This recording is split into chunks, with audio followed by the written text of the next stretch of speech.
Okay, thanks for coming, everyone. Am I the correct volume? I think so. Okay.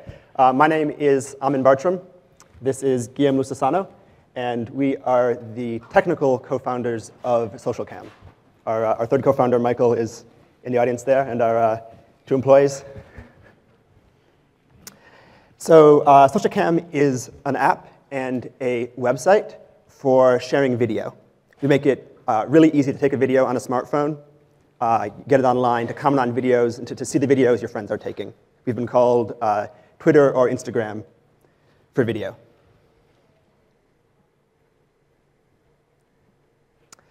Yes, I'm Amin. I work primarily on the iOS app and the video uploading backend. And I used to own a cow named Snork Maiden in my youth. Hi, so I'm Guillaume. I arrived from France about 2 years ago. And at SocialCam, I mostly do Ruby, and I built the backend, which support the website and the API for the app. That's mostly it.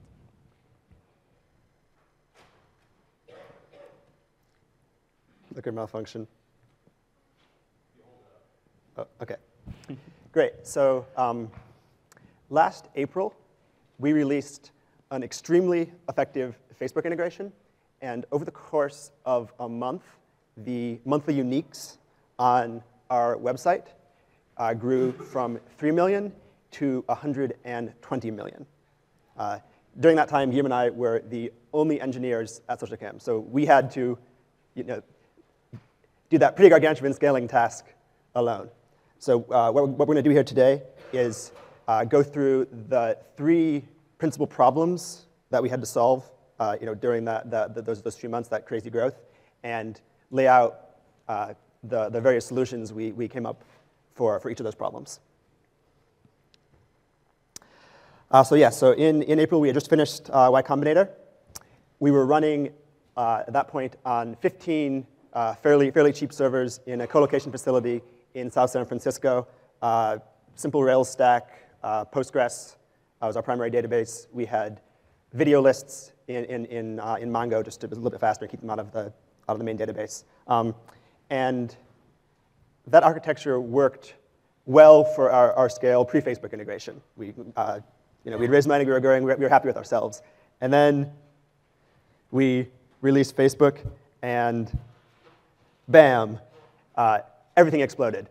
Over the course of the first day, we went from 1,000 new users an hour to 30,000 new users an hour. We pushed this live at 3 p.m., and then at 5 p.m., we had a meeting to talk about if we needed to buy more servers. It was a 2-week process, buy more servers, put in our data center to support the load.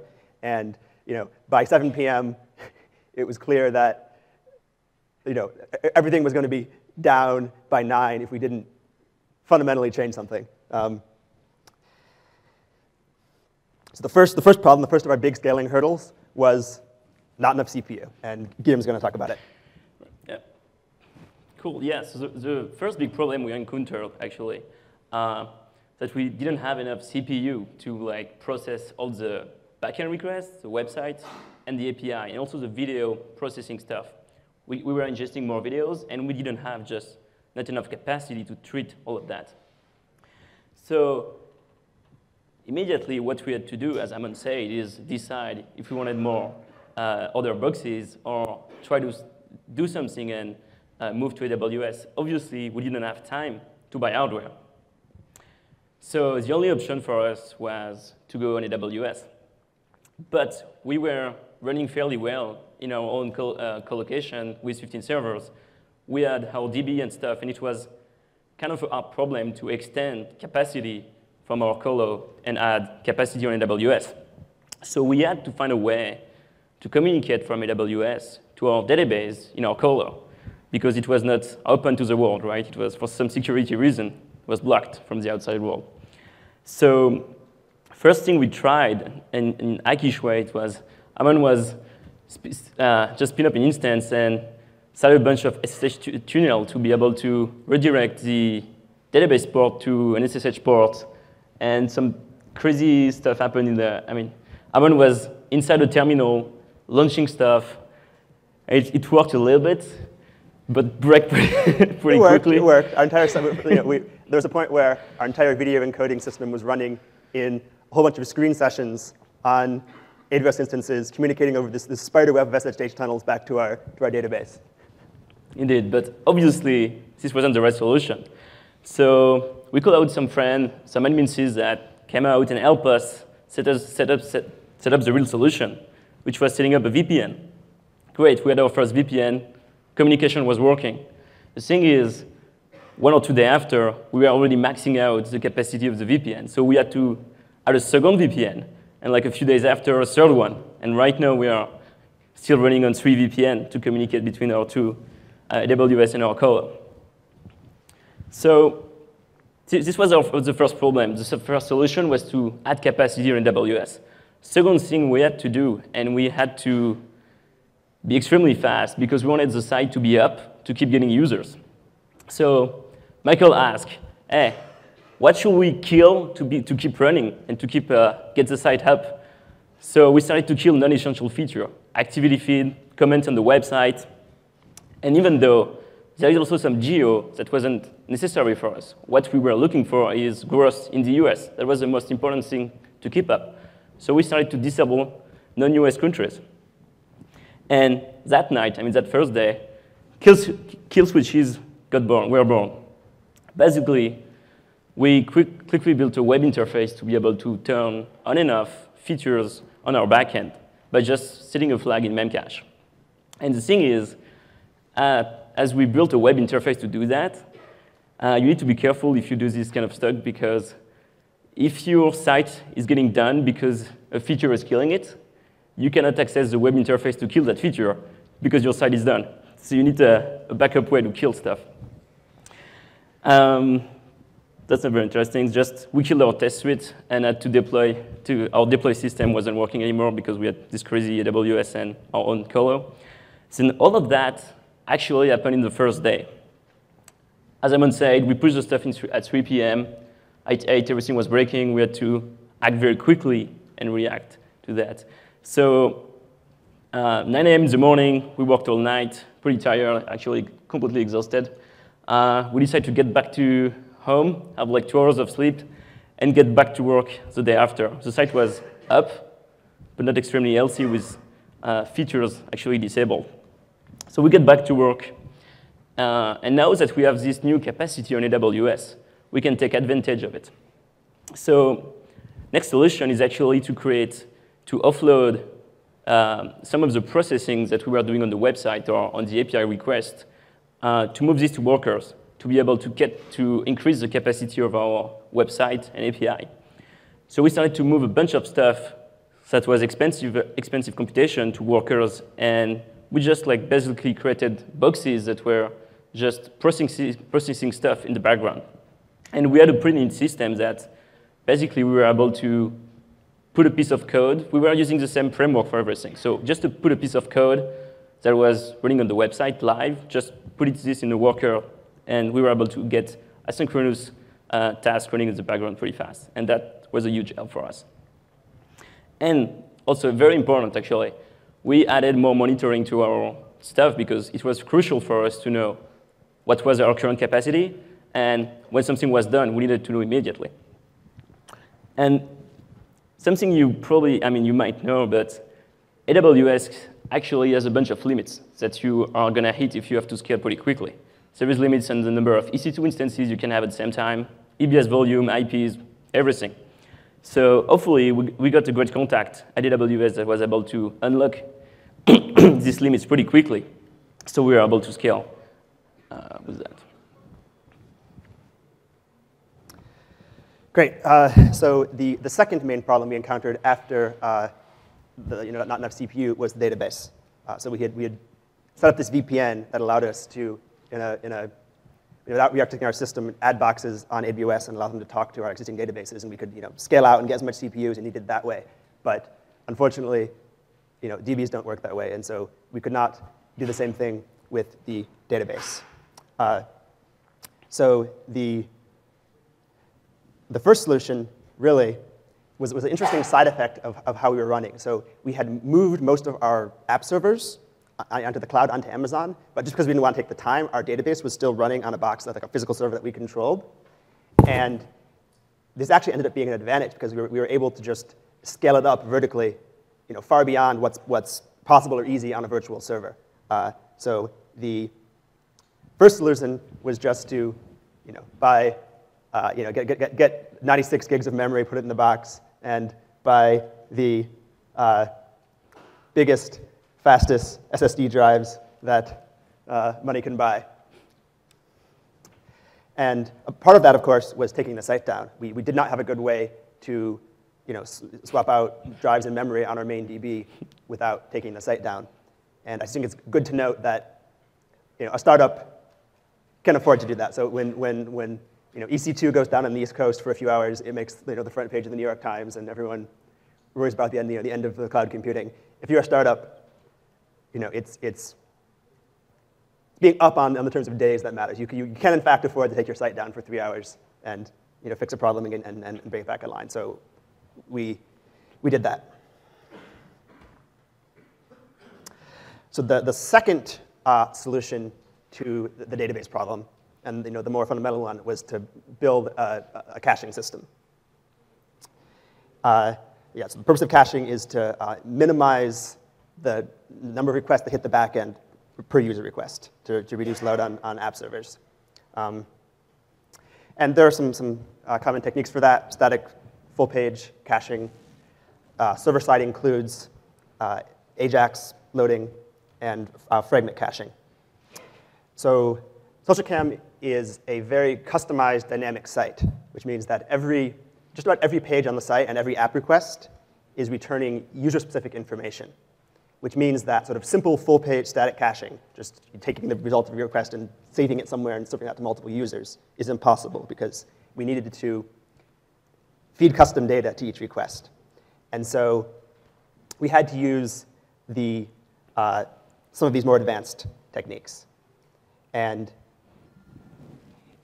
we ended up actually using all three of them. And we didn't really have a meeting and design a overarching excellent caching strategy.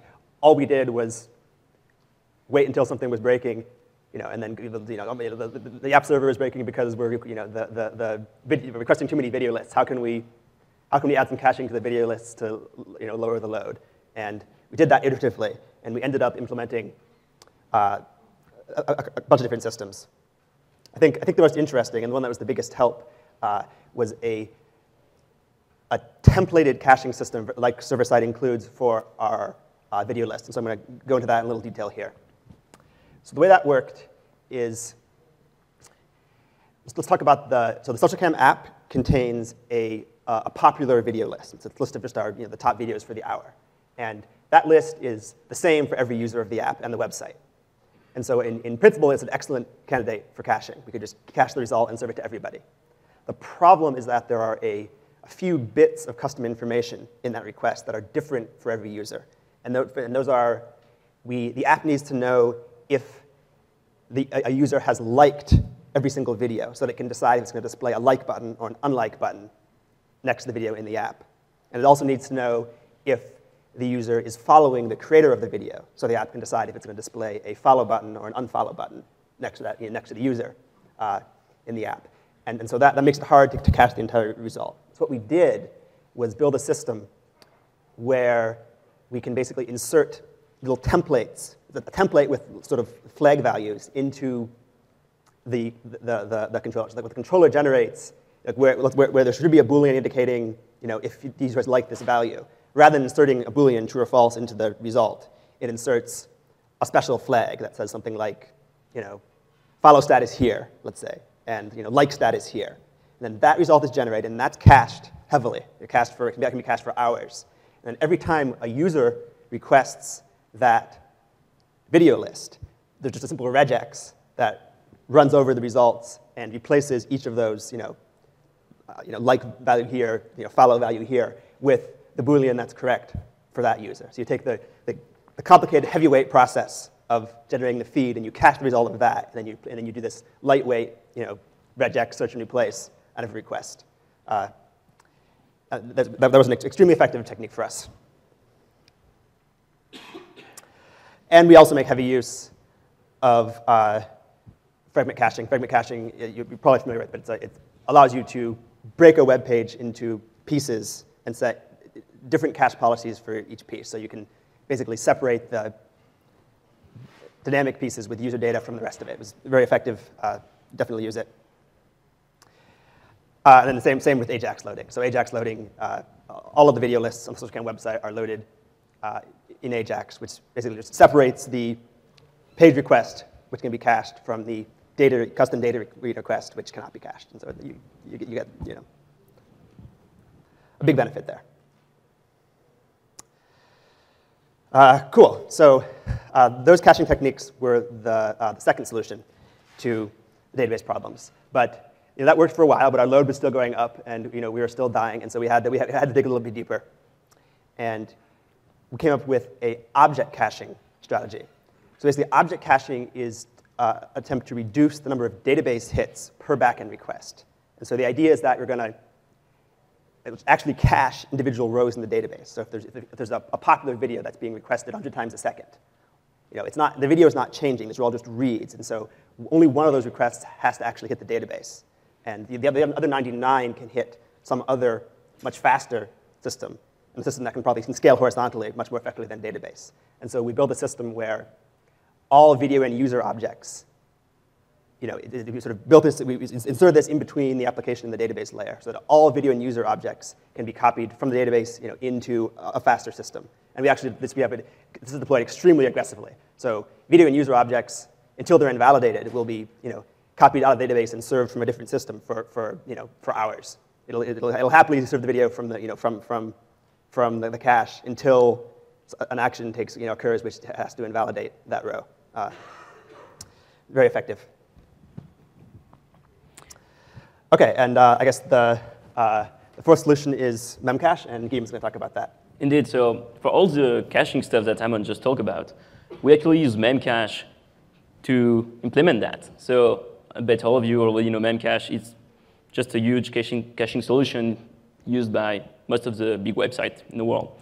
So to be simple, it's just a super fast memory in key value store that basically everything is stored in memory.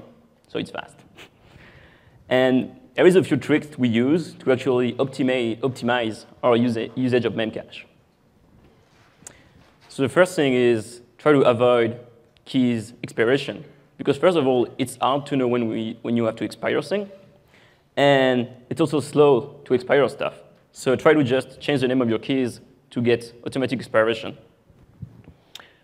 Then the thing is, as we are using object caching, so we are caching our user object, video object directly in memory, in memcache, we're able to efficiently retrieve several users, several video by just using one request in memcache, which is a get multi.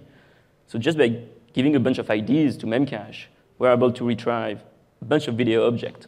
And if one is missing because it's not cached, we just do a request to the DB, and after we store it to memcache. This was a huge help to load list of users and videos. Sorry for the slide, PowerPoint. And the last thing actually we did to optimize our memcache usage, and that was pretty huge for us, is to use compression and serialization, a different kind of serialization of the data we store in memcache when it makes sense. The big thing is compression. If you compress the data you store in memcache, first of all, you save space in your memcache because you can store more stuff. And when you look at what you can do in compression today, like by using Snappy, which is made by Google, and it's a super fast compression algorithm, there is a net win if you compress your data. Even if you lose some CPU time here, you're gonna win time on the network. And it was huge for us. Basically, when you store a huge piece of HTML, instead of storing it like this in memcache, just compress it, and it's going to save a bunch of time. This was the cache. And so the third main problem we had at that time, I think this was around where our Rails backend was getting 1 billion dynamic requests a week. It was totally huge. And our DBs started to break. So we had Postgres breaking, and also Mongo broke. At least for us, Mongo wasn't scaling. Basically, when you do a bunch of write writes on DB are heavy on IOs. And IOs is slow, especially on AWS, even if it's getting better now with the new EBS volume. So to replace Mongo, to save us from this terrible scaling issue, we actually use Redis. We replace most of our Mongo usage by Redis. Redis is pretty simple. It's like memcache, so everything is stored in memory, but it's actually add more data structures than memcache can support. Like you can store array, dictionaries, sets in Redis. You can think about Redis as a big shared memory that all your process can interact with. So you can do fancy stuff with it. And a good example on how we use Redis was actually our video feed. The video feed is the page when you open the app. So you can see it's like Twitter. You see the tweet of the people you follow. We have the same thing. You see the videos recently created by the people you follow. So at the very beginning of SocialCam, it was simple. We were generating this list on the fly when you do a request. This works well when you follow 10 people, 20 people. But when you start following 100 people, 1,000 people, this gets super slow, especially because the query is complex and there is a bunch of joins in the query. So this gets very slow. So what we did at that time is we started to denormalize this query using Mongo. So for each user, we actually build a feed for them in Mongo, which means when someone they were following created a video, we were pushing this video object in all of their feed. And it was extremely fast for read. It was more expensive on write when a video was created, but after on load, it was super fast because you just have to fetch the feed of the user just by user ID. This worked well for a time, and we exploded. It broke. Mongo broke. So the solution here was actually to replace Mongo by Redis. And so we were still storing sorry, the videos in Postgres, but we replaced this denormalization that we were doing in Mongo with Redis. So we are pushing all the feed in Redis, and as it's in memory, it's extremely fast. And to optimize that, actually, we went further, and instead of pushing the video to everyone, we actually started to push it only to active users to reduce the load at that time. And as it's in Redis and it's pretty fast, we can to actually rebuild the feed on the fly.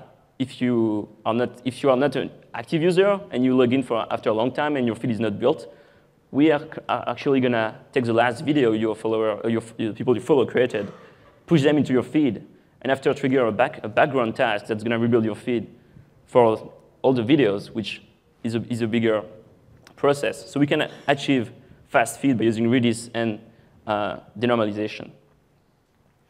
So Mongo problem was almost fixed by using Redis, but still wasn't great. We were approaching 1 billion rows stored in our Postgres, still in our main data center, in our colo. And actually, we were also running out of space at that time in our DB. And it's actually pretty bad to run out of space in the DB. So Postgres couldn't take it, obviously. And what we did, so the solution to that was we started to kill joins, because joins are pretty heavy queries. And when you get tables that are containing 100 millions of rows, it is extremely slow. So we started to kill this, replacing them by small queries we were doing in the application. Small queries were faster. And this actually is leading us to the next solution, which was moving table from the main DB to several other DBs. So we were able to just spin up DBs on AWS and move tables around. We didn't have any more dependencies with the join, so we were able to just move stuff around. And this helped us a ton to reduce the load on our main DB. And I know everything is saying it's bad to duplicate data in your DB because you don't do that, but this actually, we had to do it to kill the joins. So it helped a bunch. We had no choice. We did it. It was great. But still, we had 5, 6 DBs running on AWS, but still have a big issue here. We have users that start to have 1 million followers. So our following table just couldn't handle it. So sad time, it was time to shard. Every developer hates this time, but we had no choice. So sharding is actually cutting a table into small pieces and distribute the storage or the data across several servers, just to move the load on different servers. And you have an application logic in your application to route the queries to the right database where the data is actually stored. You can make this simple or pretty complex, like you can do the sharding by geo or countries. And we just decided to go pretty simple. We use the user ID. We modulo it with the number of logical shards we have. That's all. And in the code, it looks like that. We get the relation object. We just give the user ID, and this returns the correct database object to it and to get the information of that relationship. And actually, by doing this that way, we use the trick here. In our follower table, we had like 100 million row set. So to move this to our new sharding system, it will have taken like hours. So we couldn't do that. We couldn't afford to take the site down at that time. So what we did is actually dynamically do a migration over a week or two, and just by setting a flag in Redis again, we'll love Redis. For each user, we were setting a flag if the user was migrated or not, and if it was migrated, we were returning the new sharding system, and if it was not, we are using the old system. It helped us a bunch, and we did. It took 2 weeks, but we didn't have any downtime on that. That's it. Cool. So those are the three problems we encountered, how we solved them, and in the end, we survived. We managed to, with only 2 engineers, go from a system that was entirely not designed to scale, running on 15 servers, to a system I think we're pretty proud of. On AWS, it's flexible, it's scalable. We haven't had any major downtime in a few weeks. And sorry. And we did this, I think, by doing a few simple things. First, of course, by making heavy use of AWS and open source. Those open source products are awesome. It would have been completely impossible to do this with only 2 people if we had to keep purchasing and racking servers. We did it by not fearing hacks and not being afraid of breaking things. We pushed some pretty terrible, we didn't tell you about them, but we pushed them, there were some pretty terrible bugs because we were just writing code live and pushing it to the servers. There was a period of a couple hours during which if you tried to log into SocialCam, you would log in successfully, but you would be a random user, not about as bad a bug as you can have, but it was live for 2 hours, we found it, we fixed it, and the world, in fact, did not end. No one sued us, so. Yet. I think legal might not like that statement. We survived by turning off expensive, non-vital features and turning off the rest of the world. There was about a month when one of the 5 basic tabs in the SocialCam app was blank because it wasn't driving growth and we couldn't afford to run the server to compute it.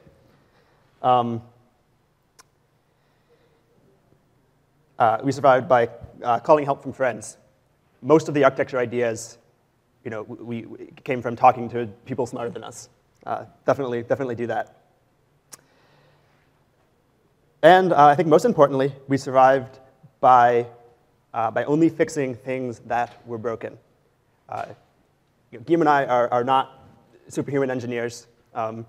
We had no idea how to, that first night when everything was coming crashing down, we had no idea how to fix anything. And had you asked me at the time, I would have predicted, a week of downtime before we could get everything back online. But, we just looked at what was broken and took the shortest path toward fixing that component. And then, we slept for 2 hours and did the same thing again the next day. And, just following that pattern of just waiting for something to break, fixing it, waiting for something to break, fixing it, ended up taking us from our original system over the course of a couple of months to the system we have today, which we're pretty proud of. Any questions? We appear to have been killed by a robot in that slide.